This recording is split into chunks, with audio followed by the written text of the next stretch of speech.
Welcome to Breakthrough the Ordinary Podcast. Are you ready to commit to your future self? If you are, sibling duo Marc and Claudine Chiarmonte will take you on a journey of self-discovery to unlock your highest potential. Through impactful conversations with thought leaders, coaches, healers, and entrepreneurs, we share practical strategies and tools to have the life you envision. New episodes drop every Monday. And we have the wonderful Jessica Alstrom with us. She is the creator of the Quantum Method International Academy of Accelerated Consciousness and Quantum Fitness. She uses her extrasensory abilities combined with quantum biology, early childhood development, epigenetics, and energy medicine to help her students all over the world utilize and access higher levels of consciousness, healing, and to learn the secret science of alchemy to transform their mediocre realities into extraordinary possibilities. That is a lot of stuff going on there. That is amazing. There is, yeah. Happy to have you. Yeah, Thanks for having me. This is awesome. Yeah, Happy New Year, guys, or at least Happy New soon Year's. to be. Yeah. Yes, absolutely. Yeah, that's great. I'm looking forward to diving a little deeper, understanding some of those elements and how you have it. Yeah. But, our first question always, since we are Breakthrough the Ordinary, and that's what we're about, people having their breakthroughs, we always like to start the conversation off in understanding what your thoughts are on what people get to break through so they can have the life. Like, what are the things that they get to have their breakthrough and so they can have the life they say they want? I think the first thing that they have to break through, and really this is usually a shock to them, is most people are not who they think they are.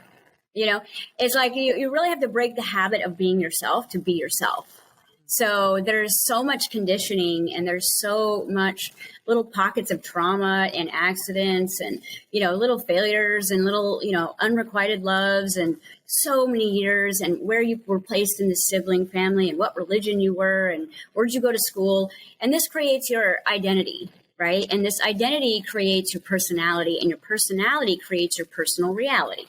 So by the time you come to me, you're living this reality like, I am here and I want to be here. And I'm like, exactly, because the real you would be here, right? But this you that you had to become through, the filter of society or, family dynamic or just years of repetitive practice, that literally every ounce of my work is literally about unlearning. It's about unpacking.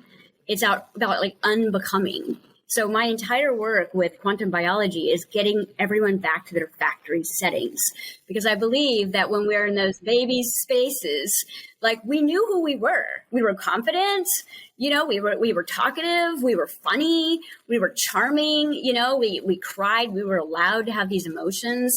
And then it was like the life just kind of started beating us into this like puzzle piece that never really fit anywhere. And we're like, I want to be there. Because really that's where your heart is, but your head had to like develop this other course of action to be accepted, to be successful. And really at the end of the day, when they come to me, I'm like, we've got to like chip all this away. And then that is just alignment. And then boom, it's like a quantum leap. Wow. So I just thought of, when you said breaking the habit of being yourself, it made me think of Joe Dispenza. Joe Dispenza, yeah. Right, he's right. Mm-hmm. So I'm sure we're going to dive into a little neuroscience here, right? Because we are so absolutely. Wired, like you said, the conditioning, everything starts to create that pattern, I'll just say, like the conditioning. And that's not an easy place to go, but there's the possibilities, which I'm hearing you say, is like, oh yeah, you could still make a different turn. You don't have to keep doing what you're used to. You know what? I don't even think you really need to make a different turn, because I think that bigger you is always going to kind of like, when you're in a GPS and you go the wrong way, and it's like rerouting. There's always going to be a rerouting phase for you. It's never like you've made the wrong choice. It's always like you're exactly where you need to be right now to basically just redirect your choice, where, like who you choose to be, because it's not going back and going this way. It's just like, I'm here. So how can I get here from here? So we always want to be in that present moment of going, like reconciling our moment instead of like, all this regression processing, and not to say that it's not brilliant and I haven't done 1,000 hours of it, but I truly believe that we are in a very fast-paced evolutionary process right now, and we can biohack time. Time is on our side right now.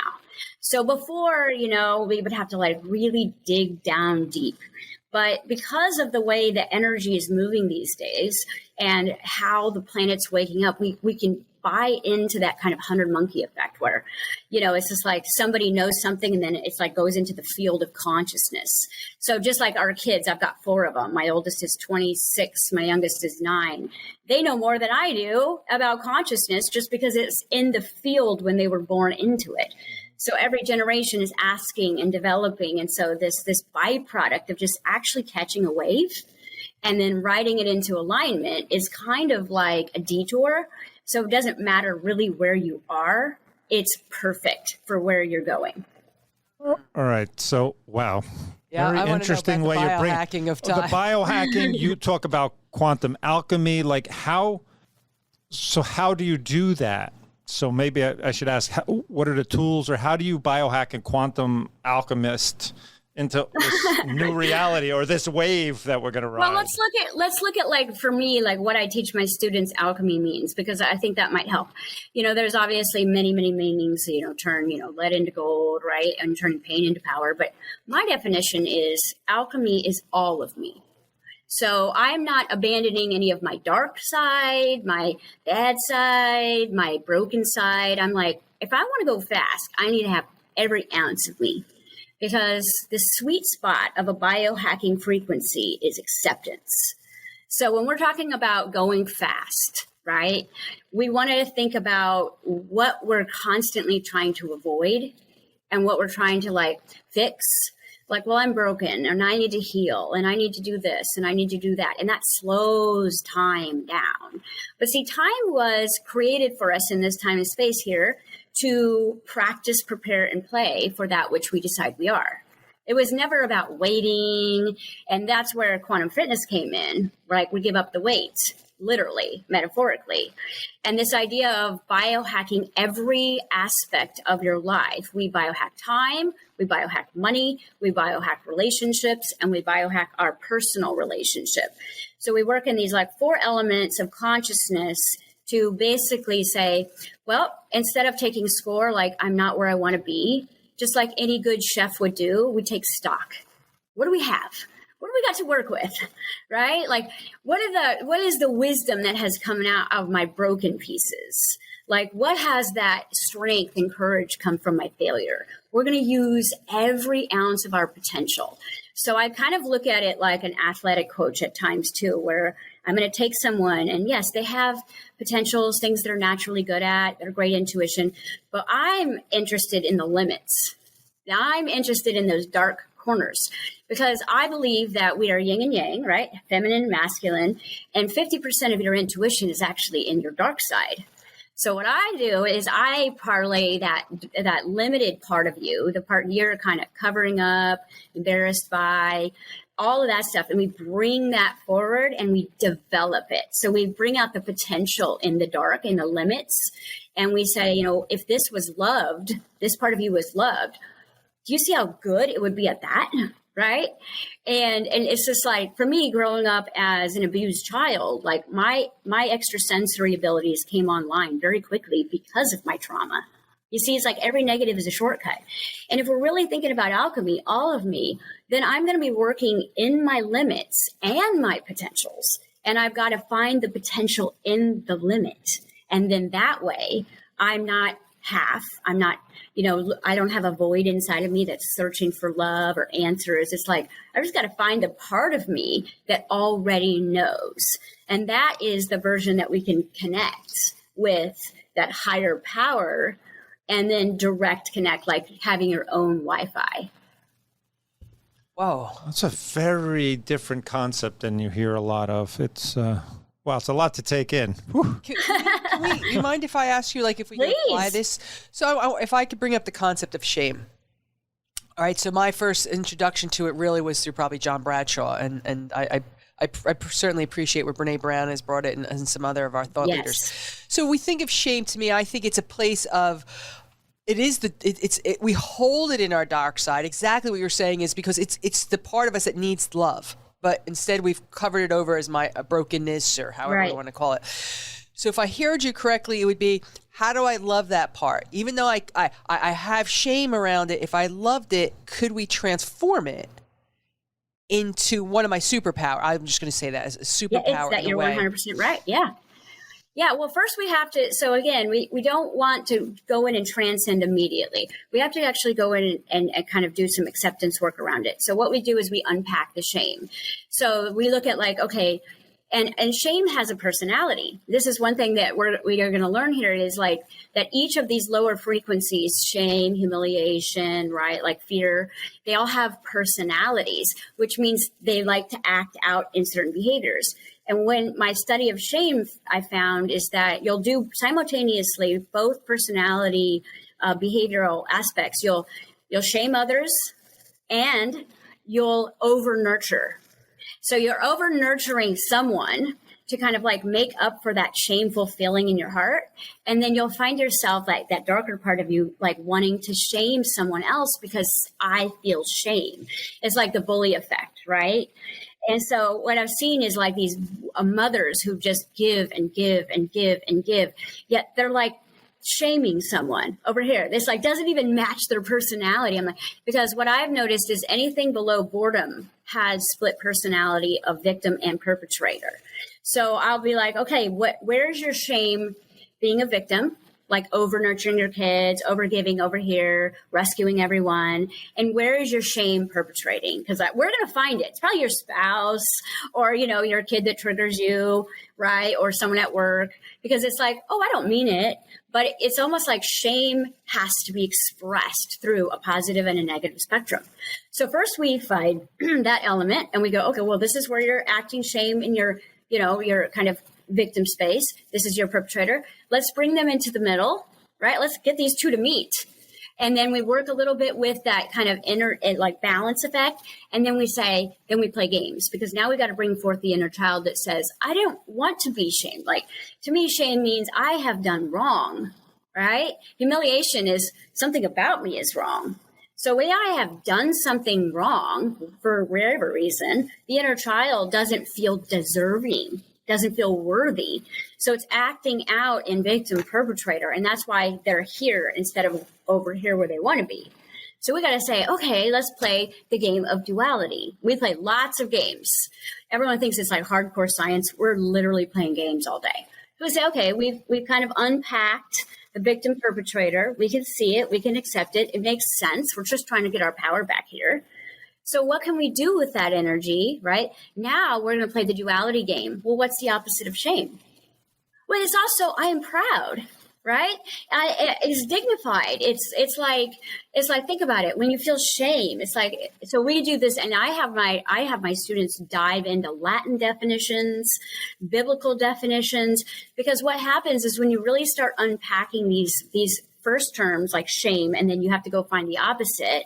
And what you're seeing is that you're literally playing out these characters that have nothing to do with you. And so we can say, well, for me, like shame is like the opposite is like, I'm proud of myself. I'm proud that I tried. I'm proud that I'm sitting here unpacking this right now. I'm proud that, you know, I have been able to help so many people. And so then what we do is we reinstall in a neutral point, right? We have to find neutrality in order to reinstall because neutrality is your factory setting, right? No judgment. It just is. So once we get back to the factory setting, then we say, okay, we're going to now from morning until night, we're going to practice being proud. And it takes time, right? And every time, you know, that habit would come up where you want to rescue someone or shame someone.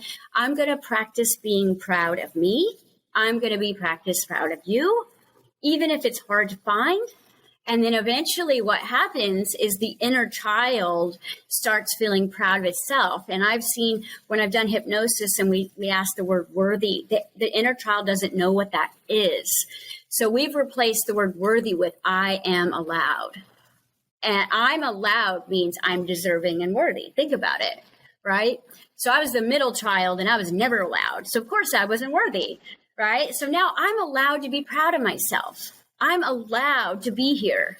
I'm allowed to say no to you. I'm allowed, right? And so now we're like changing the context of that character, but we can only do it in a neutral place. We can't do it when the energy is still victim and perpetrating over there.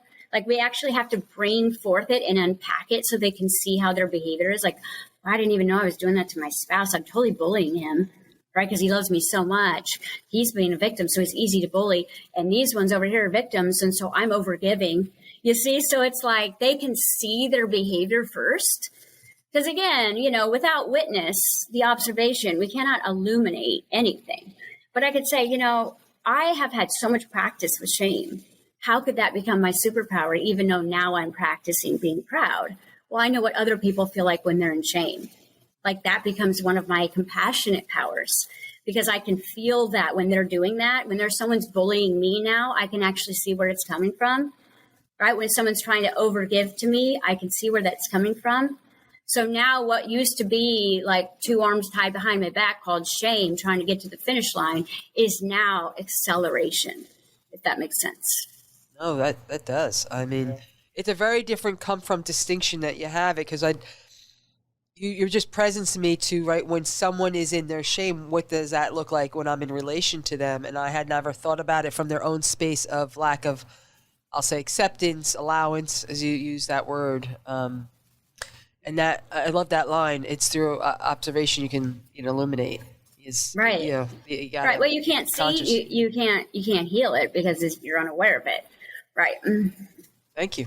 And the idea, I mean, I know I've heard it, but the clarity of that there's both sides operating, because I'm looking at myself where, that shame or that judgment or whatever is coming out somewhere. Even if I don't do it outwardly, I do it from my inside, it's still there playing the both sides. Oh, it's still there. On some level. Yeah. I mean, there's it's like not neutral. at least two of you in there, if not more. Right. And here's how I ask my clients and my students to find those more kind of predominant selves is like, who are you with your spouse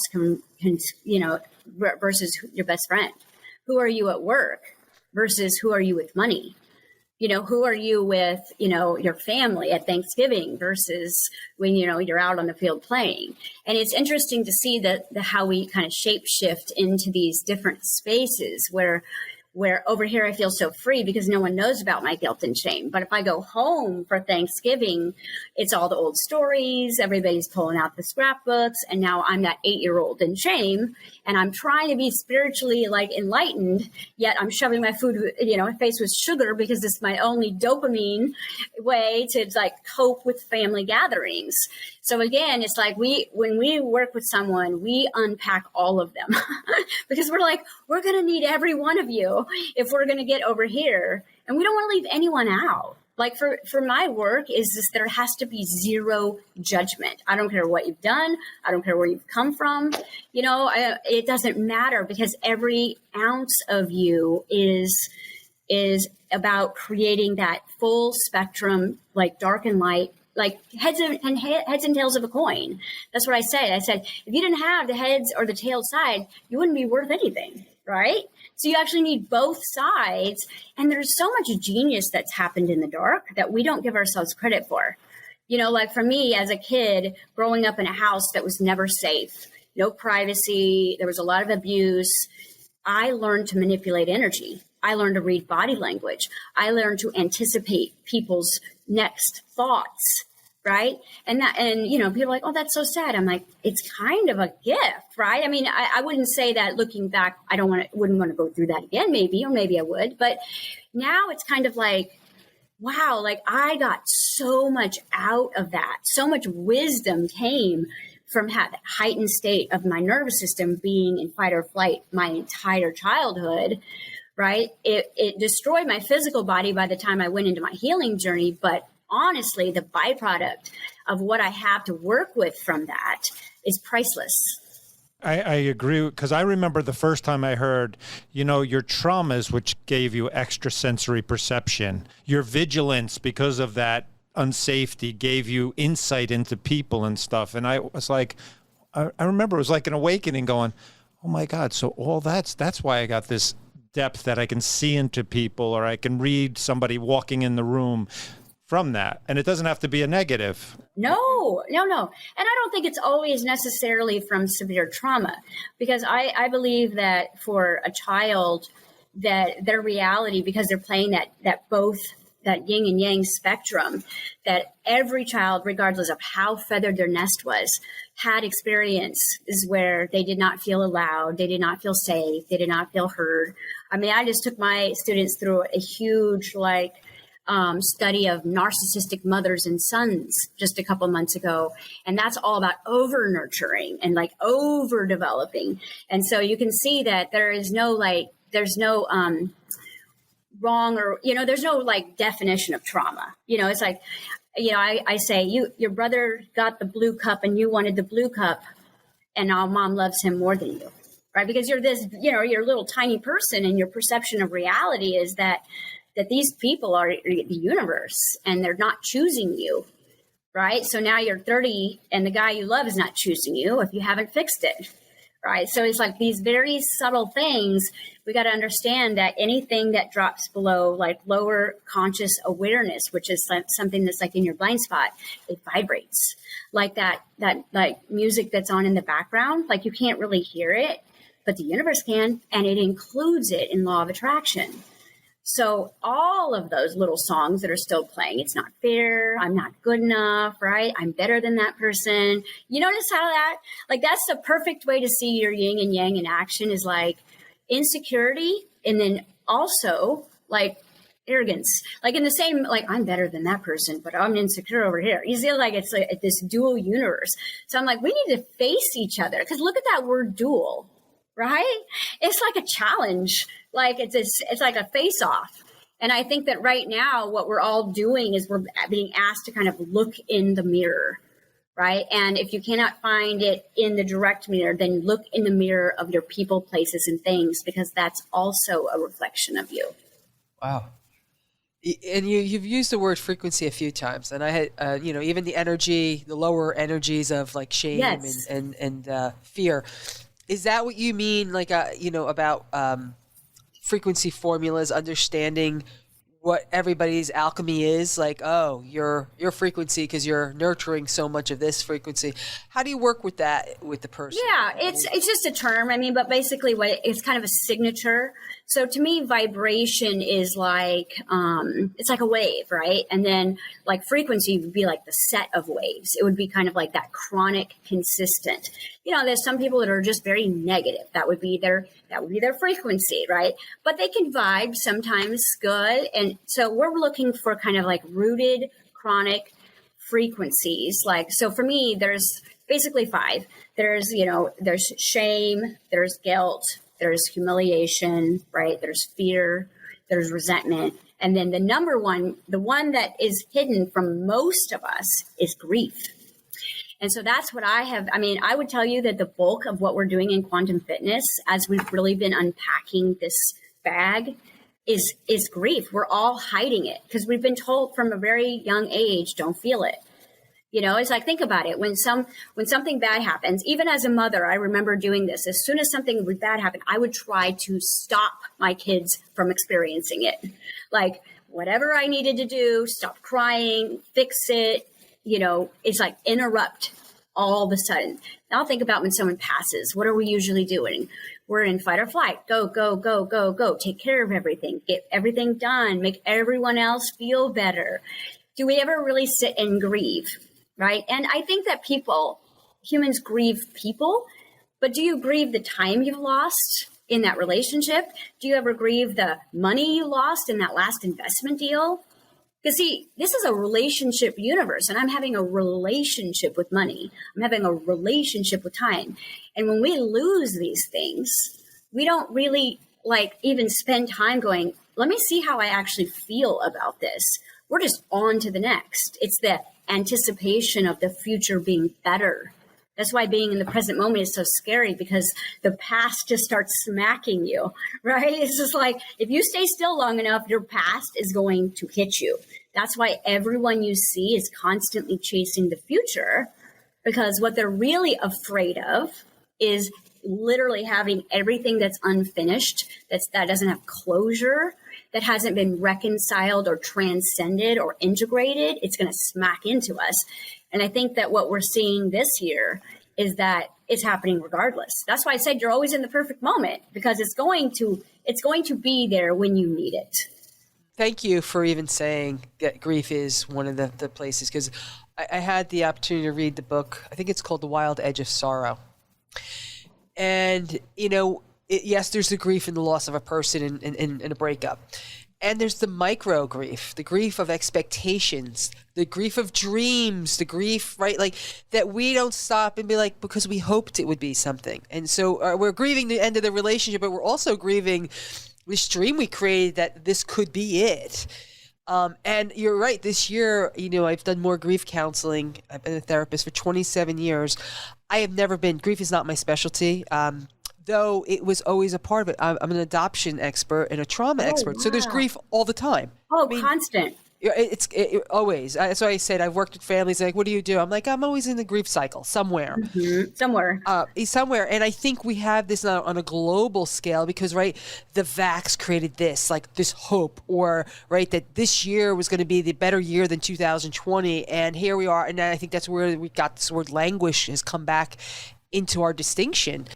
But you're right. I think it's an uncomfortability because we can't do it. We can't do something through grief, right? It's like, right, when someone dies, you're right. We're like, I'll take care of the flowers and I'll take care of the aftermath and we can't do that right now in 2021. It's like, I don't know what I can do. And we're maybe go back to work. Maybe we're not going back to work. 2 days a week. No. It's such an interesting place, yes, energetically and psychologically, I think. And I don't actually think there's any other frequencies in the universe besides grief and love. I think everything is a pseudo experience of it. And I think that we use the other, emotions as a way to kind of block the fall of grief. Okay, because if we were all the way into it, think about it. If you were truly humiliated by someone and you just went all the way into loss of your own, like knowing of your identity, and just went all the way into the suffering of what that feels like, instead of, let me go be something else. Let me go build a mask here. Let me run away. Let me project. Like, what if we just fell all the way into it? And so when my clients come to me, it's like we've got all these little like compartmentalized relationships, but it's all grief. Humiliation is grief. I'm sorry. Shame is grief, but it's action grief. It's like trying to stop the grief from happening. And so what I teach my students is grief is homeless love. Yeah. That's what it is. And anger is grief's bodyguard, and everything else is grief's bodyguard. Fear is anticipation of loss, right? I'm trying to break my fall. And notice how when we get older, we're always trying to break our fall. Kids, they're just like bouncing around. And so I had the opportunity to study I had what was like a Kundalini awakening when I was 7 months pregnant with my son. I got stung by a hive of bees when I was 7 months pregnant, and literally like went into a trance for hours and saw all kinds of stuff. So it wasn't like I wasn't crazy enough before that. And, just by the time he was born, I had opened a wellness center called Transcendence. And it was just like, I was on this mission. But what was happening to me at that time was my filters were being blown out, right? Like I was having all these, if you've ever been pregnant, it's like superhuman hormones in your body creating a child. Now I've got bee like venom in my body and my immunity went, right? And I was seeing different stuff. But the interesting thing was I just saw grief and I saw love. That was it. There was nothing else. And there was just this manifestation of either absence of love or complete love. And it made total sense. Everything else is just a manifestation of the ghost of which one, right? And so it's just been in this amazing journey. I mean, he's 9 now. So it's a whole 9-year cycle that we've been in together. And I've been able to study his childhood experience. So I work in the 7-year cycles, and I got to see from the time he was born when his ego imprint started to come in, and like when he started to look and notice what time was. And it was interesting because in the 5th year cycle is when we're supposed to really fully integrate into self-love. And the 5th year is also the year that they realize what time is. And they think they're running out of it. They don't have enough of it. That was like the toughest year with my son was when he started to like time. Like, I'm having such a good time. I don't want to stop, you know? And it was hard because we're divorced at that point, because I think my ex thought I was a loony bin, because this was all happening like during our marriage. And I didn't have a way to explain what was happening to me at the time. And so I've gotten to study him instead of like reading the textbooks of childhood development. I had literally studied every aspect of my son, and he's 9 now. So I've been like and I just seeing him go full into grief when he was a baby, right? Can you imagine doing that now? Like, how inappropriate, right?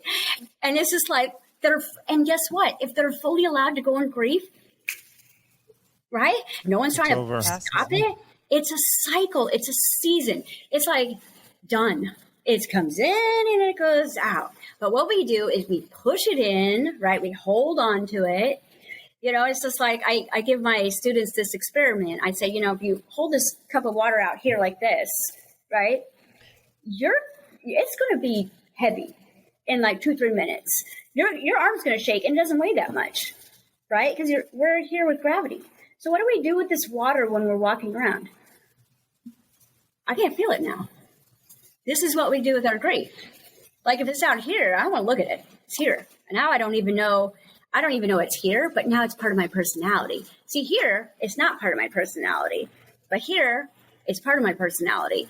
And so that's what we're doing, is we're unpacking what you thought was you. You're like, well, no, I just really like helping people that are struggling. Do you? Or do you really want to educate people? Because it's coming from a wounded place, right? So that was like my expression of letting my son just be mad, be in grief, and be all of these things, and watch how fast it went right through. And then I'm like, I'm 40 and I still got stuff in there, you know, 46 now. So yeah, does that make sense? Oh yeah. I always believe that it's the resistance to what we need to feel that really gives us all that clogging and right. And it becomes numb because we have to keep going and we have to survive. And you know, my grief isn't important if my kid is grieving. My grief isn't important if I have to pay my gas bill, right? Yeah. So it's like level of importance until, you know, your check engine light turns into engine failure and you end up in my office or your office, right? Yes. I appreciate the time hack, or even the idea of it, right? I never thought about it that way. When kids do understand, right? And we usually as parents will go, well, you know, you have until the end of, I don't know, Bob's SquarePants or something, like, right? Like that's how they can tell time. Like, oh, this, not so much, that's a 30-minute episode, Mom. It's just like, oh, at the end of that, right? Like by the time your father gets home, you have to do that. Like, so they gauge really to other external events. Right. Outside. And everything is based in their play and their joy and what they have to do. Because at that time we were divorced. And so he was like having this joyful moment, and he'd be like, oh, what time do I have to go to my dad's house? And it was like, I could see that his present moment was being stolen. And I said, well, buddy, not till tomorrow. But he couldn't get his mojo back because all of a sudden he was having so much fun, right?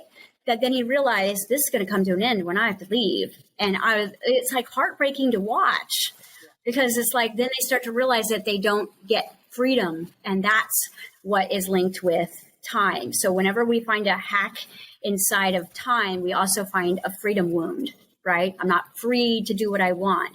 And think about that. That's your creativity. That's your expression, right? And so then when you don't have freedom, what do? You piss freedom away and you get codependent with your freedom. So it's like victim perpetrator. So again, it's like we're unpacking all of this stuff, you know, in the beginning of our relationship together with our students. And then we're like, okay, this is every piece. You know, it's like when you get back from a trip, there's dirty underwear, but then there's like a really cool necklace that you bought at the beach. And it's like, you get really, you know, like, what do you want to do with all of this, right? And we have to use all of it because, I mean, you're going to need to wash those underwear and use them again.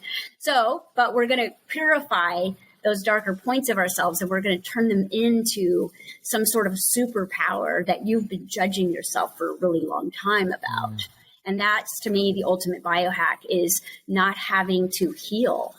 You know, I think, like, I'm on a spiritual journey. I'm on a healing journey. Well, guess what? Law of attraction says then you'll always be on that journey, unless you can just say, okay, I'm broken. right? I can't use my legs. Great. And it's interesting because when you fully accept it and go, well, what else can I do? Let me play the duality game here. Let me look at this. Let me unpack that. You totally accept you don't have the legs, and then the legs are there, because that's how the universe works, is when you no longer need and you become the isness of your desire, then you manifest it anyways, right? So we do a lot of biohacking with money, because that seems to be people's like measure of like their own worth, especially in our society. And like they'll punish themselves with money because they're running that shame program, or they're humiliated. So they're spending too much money to like keep that mask going. So we really have to look at everything very scientific and very analytical with absolutely no judgment, because why people behave the way they are is they're doing the best they can. I mean, they really are. They're self-preservation. They're just, I feel like we're all little kids in grown-up bodies trying to take care of other people, pretending to be grown-ups. It's hard. It is. That is, absolutely. So could you give our audience and listeners just a few maybe hacks that they can start, at least to start looking at, they're not working with you, they should, or, whatever, but to start looking at ways. Well, I would say that the first thing is like, look at it just kind of in order to find a hack to use is first find something that you're really, really wanting to create in your life, or something that you want that you do not have. Okay. And now I want you to think about something that you have that you don't want. All right. Because again, it's just like there's this stuff you have that you don't want, and then there's the stuff you don't have that you want. Right. We've got to see both reflections in order to see where we can kind of hack this. And the object of this game, because we're working with inner children here, is that we're replacing it. Right. I don't want this and I have it. Okay. And I do want that and I don't have it. What we usually do is go to comparison, spend hours on social media looking at other people have what we don't have. And we say, okay, well, if I created the problem, then I also created the solution, because I am creator. So my only job here is to flip this, right? So what behavior could I create every day that would shift the energy of resistance over here, right? And shift the energy of lack over here, because that I'm lacking that, which makes the universe keep me in a lack program. I'm in resistance of what I have over here that I don't want. And law is that what you persist, you get. So what I'm going to do is I'm going to play the opposite game with resistance. I'm going to fully accept everything in my life right now that I don't want. And I am going to let go of the need of having that, but I'm going to embody it. I'm not going to let go of my dream. I'm going to say, okay, but say that like trip over there. I really want it.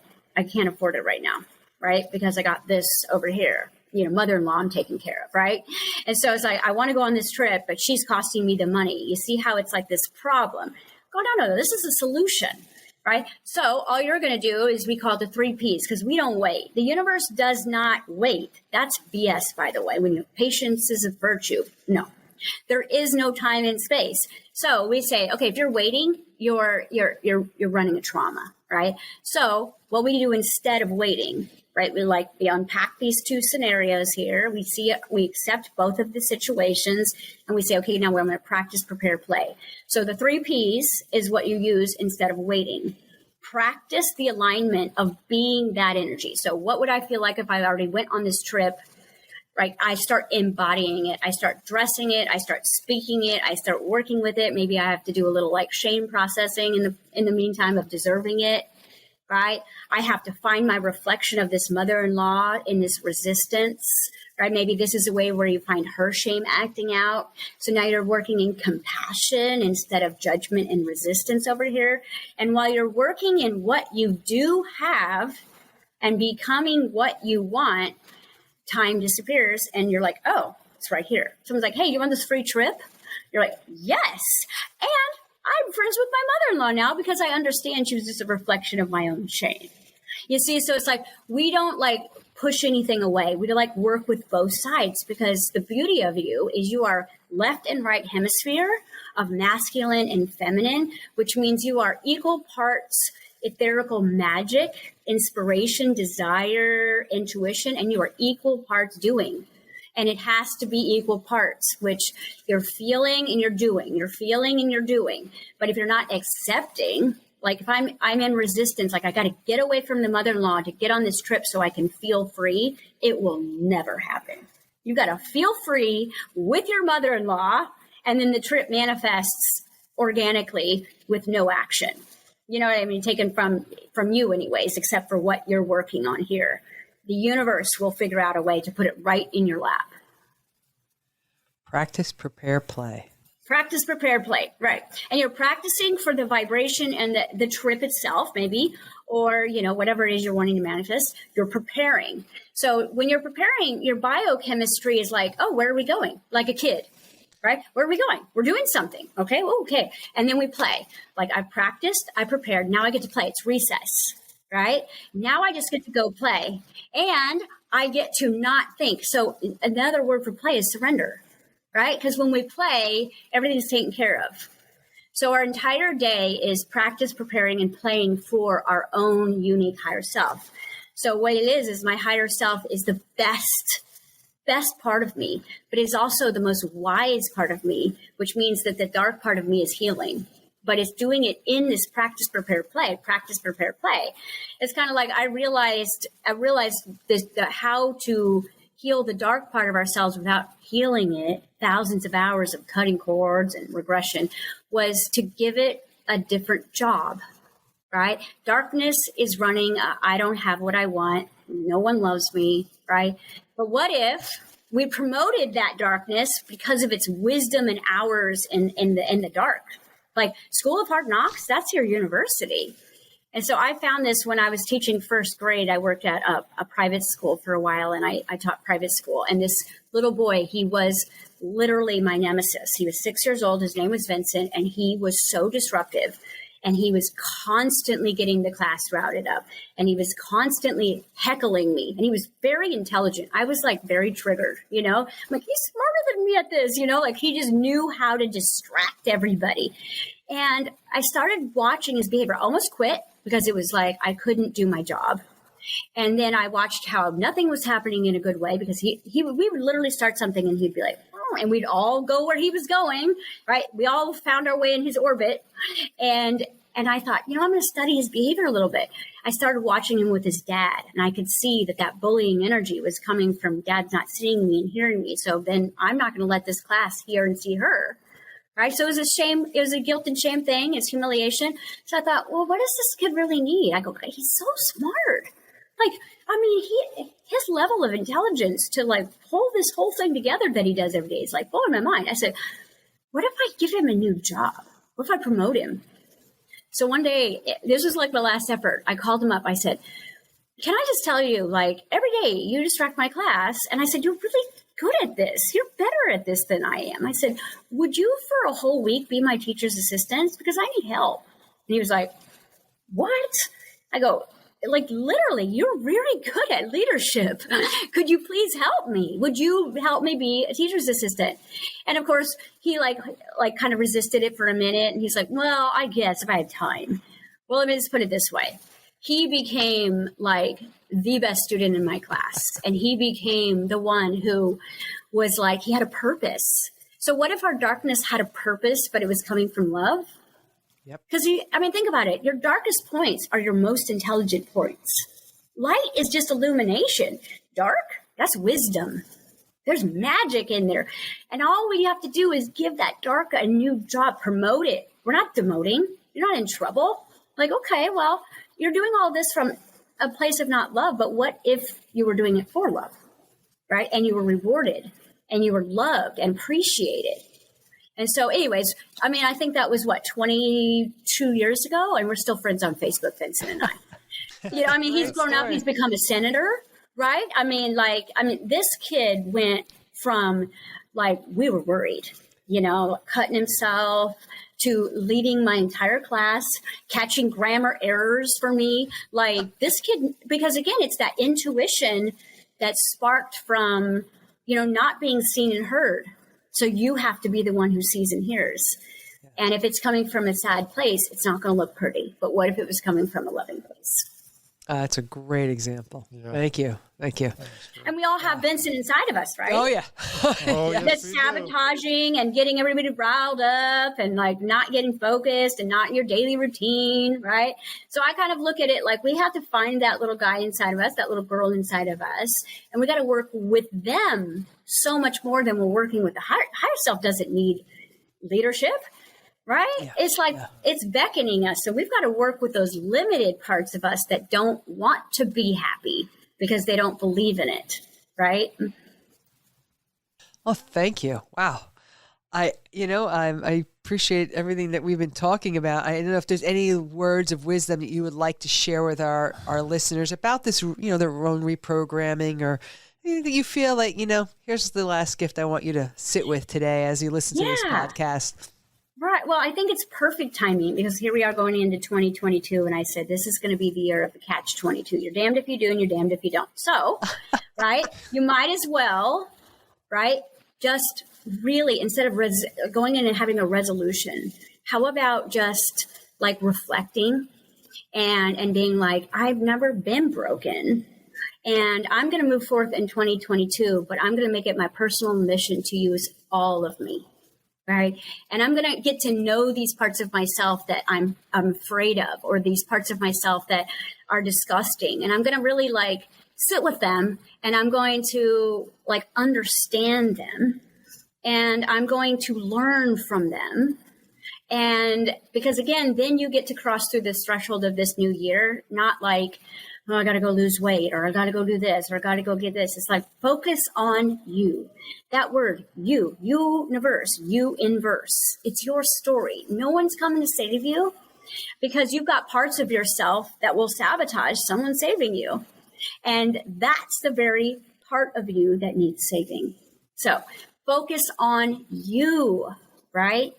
You'll be challenged big time all the way to March with codependency, boundaries, right? And your consistency and loyalty to your own word. So might as well practice now. Great wisdom. Yeah, I love that. I feel like this whole conversation today really has been embracing the shadow side with love. Because I know I work with some clients who are just like, it's like this place they reject and push away. That's a love and light community, right? Yeah, and you're like, right? Yeah, it's like everything is love and light except you and except that. And you're like, wait, what? Right. No, right. Everything's love in disguise. Everything is love in disguise. Everything. Yeah. That's what attracted me to you on from Facebook is like, you're just bold and out there and you're breaking the rules and putting sexy out. And it's like, damn, you're breaking some of the new age rules or ways of being. And I looked at it and I'm like, man, she's just like, there's no excuse, there's no pretend, there's no like worried about what you think. Like, you're just doing it. I'm just putting it out. You don't like it? You get to be a scientist. I get to, get free fashion. It's like when you become an influencer, like I get to work in like the hardcore science of our neurology of our future. Yet I get to wear cool clothes. I get to be a mom. I get to be a woman, like I look at it, all of these parts of me. If you follow me on social media, you're like, wait, what? There's so many things happening. But it's like, oh, that's that part of her. And that's that part of her. But see, I'm embracing all of it.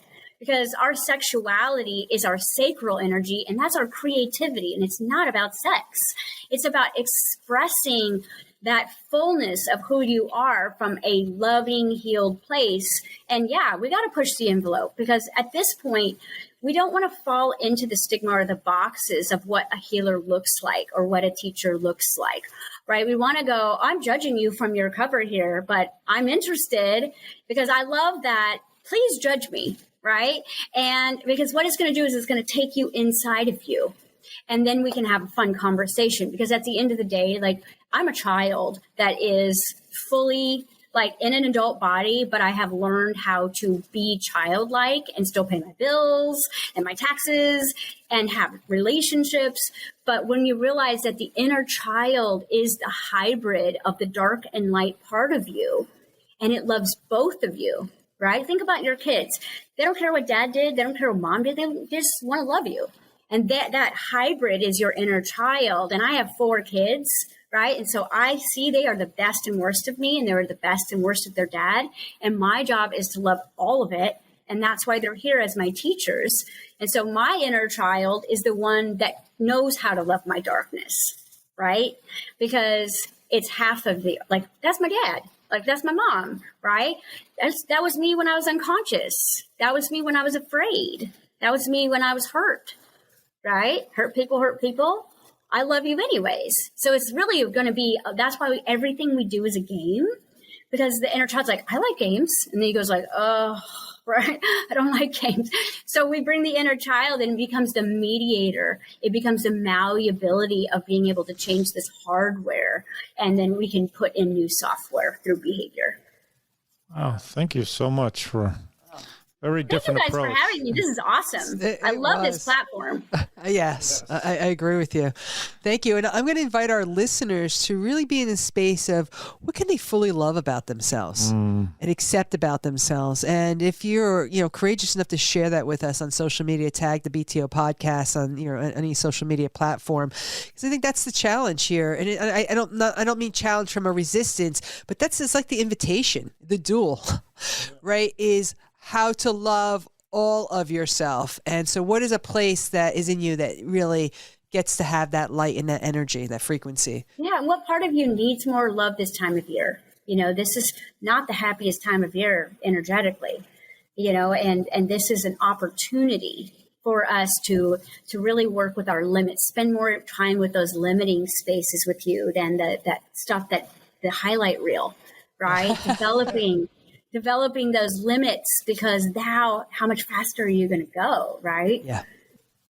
Thank you so much for all your Jessica. wisdom. What a beautiful gift to end this year on. So I thank you for your time. Yeah, and I look forward to connecting and following you and learning more. Yes.